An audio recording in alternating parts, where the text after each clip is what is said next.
continuing challenge for the president, the slowing U.S. economy. States and localities across the country are facing big spending cuts as federal stimulus funds dry up.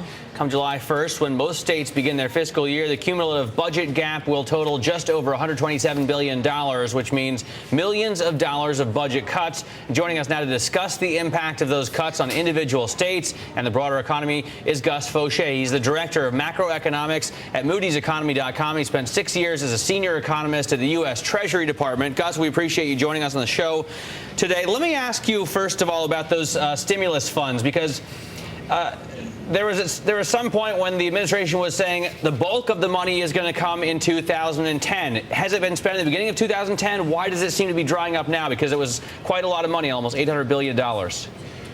Yeah, most of the money to the states went to their fiscal years for 2010, which started on July 1st of 2009. So now that they're coming up to fiscal 2011 in most states, that money's all gone, and they're going to have to figure out some way to make up that shortfall. Hey, Gus, let me ask you, how bad, I want to cut to the chase a little bit here, because we've been talking about the state of the states for some time here. How bad does it get for the municipalities, the states in our country, bottom line? Well, I think it's going to be a pretty dire situation. I mean, you're talking about $100 billion that they had last year that they're not going to have this year, roughly. They're going to make some of that back because we are seeing revenue growth returning. Taxes from income taxes are up. Sales taxes are starting to improve. But there's still a pretty big budget shortfall out there. So we're going to see a lot of cuts. State employees, public education, capital spending. I think all those things are going to see cuts over the next year. You know, Warren Buffett predicted back in May that the U.S. will probably be compelled to rescue a state. I guess there'll be a state that's, too big to fail. I mean, do you see that? Could California, Illinois, New York be one of them, if so? No, I don't think so. I think that the states will do everything that they can in order to avoid having to default on their debt. We're certainly not in a Greece-type situation. States generally have balanced budget requirements that they meet by hook or by crook. So I don't think we'll see a default. However, I do think that we're in difficult times, and I think that the state spending cuts and tax increases are going to be a drag on growth for the next 6-9 months or so. You know, state and local governments have about 15% of total employment in the U.S.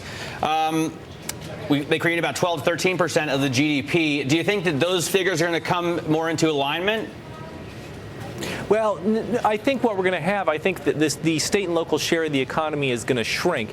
It's expanded because actually up until recently, state and local governments were one of the few parts of the economy that actually was expanding while the private sector was contracting. So what I think we'll see in over the next year or so is that the share of state and local government in the economy, whether measured by GDP or by employment, is going to shrink a little bit as state and local government contracts and the private sector increases. Well, and what's interesting in your report, Gus, you talk about that we've actually turned the corner. You talk about corporate income tax collections are growing rapidly. So when do we start to see then the increased profitability among corporations really kick in that private sector and they start to hire jobs rather aggressively? I think we're going to see pretty strong hiring by the end of this year. I think businesses are waiting to make sure that the recovery is fully in place. We are starting to see pretty big private sector job gains. The May report was a little weak, but March and April were good. Businesses are finding it difficult to increase output without hiring more workers. We've seen a lot of positive signs in leading indicators of private sector job growth. Average hours worked is going up. Temporary hiring is up. And so those all point to stronger private sector job growth by the end of this year. Hey, we talk about the cumulative budget gap of $127 billion. Do you think that's about right, or does it seem small to you? No, I think that's about right. That's, it's close to what the federal government provided in aid last year. So that would seem to suggest that, it's roughly in that same ballpark. But that's going to be a substantial drag. I mean, states are going to either have to cut spending or raise taxes in order to meet that shortfall. Both of those are going to be contractionary. So even if the private sector is doing well, I think we're going to see weak growth in the second half of this year, in large part because of the drag from state and local government. You say both will be contractionary, but is there a preferred method? I mean, cutting spending and raising taxes are two very different things, aren't they?